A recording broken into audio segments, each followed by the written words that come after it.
Um, Here is my exam 11 PowerPoint. It was on three different types of, um, I think it was neurological diseases in the nervous system. The first one was neurosyphilis. Neurosyphilis is a serious complication of syphilis, which is an STI, and it's caused by the bacterium Treponemia pallidum. And it occurs when the infection spreads to the central nervous system, including the brain and the spinal cord. Signs and symptoms include personality or mood changes, memory loss or confusion, headaches, visual disturbances, hearing loss, stroke-like symptoms, and gait disturbances. This is the neuro part of neurosyphilis. Syphilis itself also causes different symptoms. Global numbers and global patterns. The global numbers aren't really certain because neurosyphilis is usually undiagnosed, and if it's untreated, um, 45, 25 to 40% of people could develop neurosyphilis from untreated syphilis. If a person has HIV, it increases their risk of neurosyphilis if they end up with syphilis. Um, for global patterns, neurosyphilis is less common due to early diagnosis and access to antibiotics. There is limited access to testing and treatment, which increases the risk of progression to neurosyphilis. Um, the late stage is more common. Congenital neurosyphilis is rising in areas with poor prenatal screening and untreated maternal syphilis. That's in infants. And congenital neurosyphilis can cause hydrocephalus, seizures, and developmental delays in infants. Pathogenesis and virulence factors. It enters the body through mucous membranes or breaks in the skin during sexual contact. It crosses the BBB through poorly understood mechanisms. And once it is in the cerebrospinal fluid, it can trigger inflammation of the meninges, invade the parenchyma of the brain and the spinal cord, and it can affect blood vessels, which can cause a stroke. For the virulence factors, there's motility, which is a corkscrew-like motion, and it aids in tissue penetration.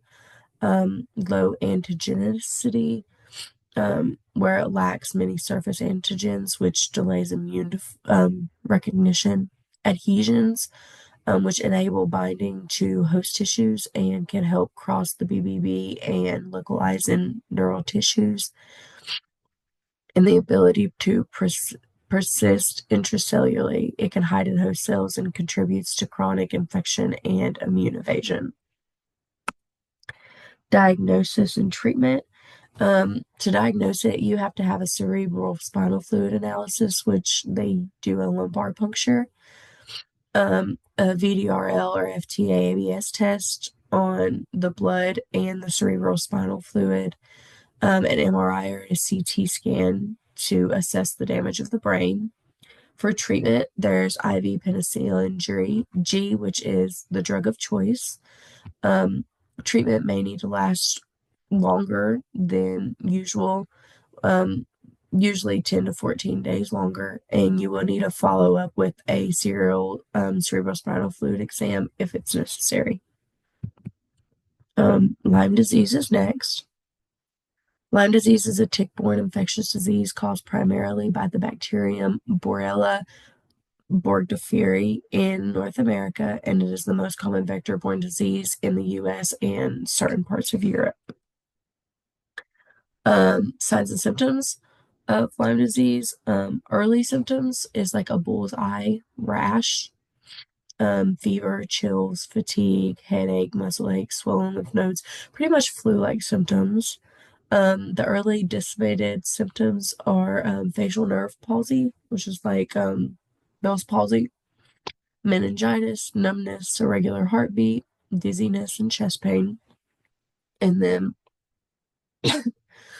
the late dismented symptoms are intermittent or chronic joint pain or swelling, numbness, memory problems, mood changes, and sleep disturbances.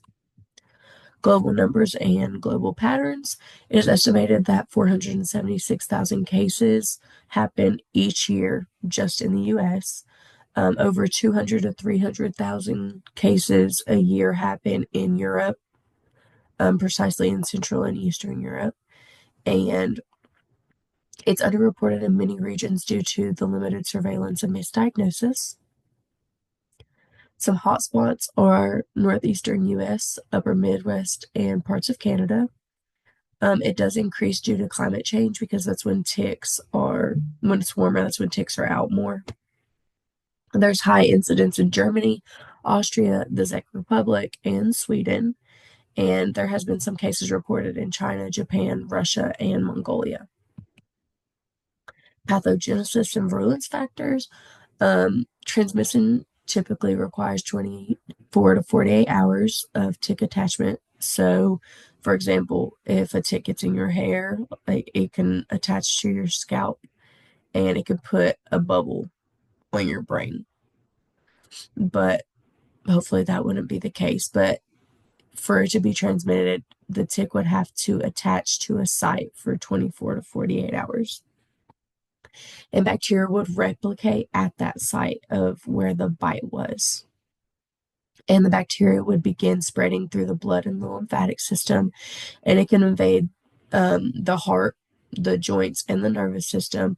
It can cause arthritis, carditis, meningitis, and facial palsy. Antigenic variation or changes surface proteins to evade immune detection. Motility allows corkscrew-like movement through connective tissue and across barriers like the BBB. Binding to host proteins, it binds to integrins, laminin, fibronectin, and it helps in tissue invasion and immune evasion. And complement evasion produces proteins that bind complement regulators to avoid lysis. Diagnosis and treatment. The ELISA and Western blot test are used to diagnose Lyme disease, and testing is more reliable 2 to 3 weeks after infection once antibodies develop. For treatment, if it's an early, like if you catch it early, doxycycline or amoxicillin, which is an antibiotic, for 10 to 21 days, or IV ceftriaxone. And if it's caught early, most people recover fully. Next is HIV-associated neurocognitive disorders, also known as HAND. It's a range of cognitive, motor, and mood disturbances that occur in people living with HIV or AIDS. These arise due to the direct effects of HIV on the brain. Signs and symptoms. Sometimes it's asymptomatic. Sometimes you don't really have any symptoms, but if you do, they're mild problems with attention, memory, and information processing speed. If it's mild, you have memory issues, decreased attention span, slowed processing speed, mood disturbances, and motor impairments. And HAD, it is HIV-associated dementia, which is severe. You'll have memory loss, attention deficits, impaired motor skill, slowed thought processes, personality changes, depression, anxiety, paranoia, also hallucinations. Global numbers and global patterns. 30 to 50% experience neurocognitive impairment. 5 to 10% have HIV-associated dementia, and MND is more common, which affects 30% of people. In developed countries, it has decreased due to the widespread access of ART.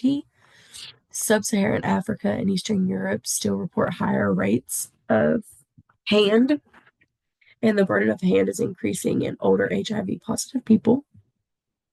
Pathogenesis and virulence factors. HIV can enter the central nervous system through infective monocytes or macrophages, and once it's in the brain, it infects microglial cells, and it is persistent neuroinflammation, and it's a major contributor to the cognitive decline in people with hand disease. It crosses the BBB through infected immune cells and targets microglial cells, which become infected. And then it activates the immune system and leads to persistent neuroinflammation and leads to oxidative stress. Diagnosis and treatment. Neuropsychological testing. It assesses attention, memory, motor skills, and executive function. An MRI and CT scan of the brain. That's used to rule out other causes of cognitive decline, like a stroke or something. And then cerebrospinal fluid analysis shows sometimes it'll show evidence of HIV infection in the central nervous system. And then the ART, which is the antiretroviral therapy, it's used to reduce the viral load, restore immune function, and halt the progression. Cognitive therapy can help manage symptoms, and then there are supportive services that can improve quality of life, like physical therapy and occupational therapy. And that's all I got. I apologize that this is being turned in last minute. I've been resting a lot where I have COVID, but I hope this covered a lot of the information that you were wanting.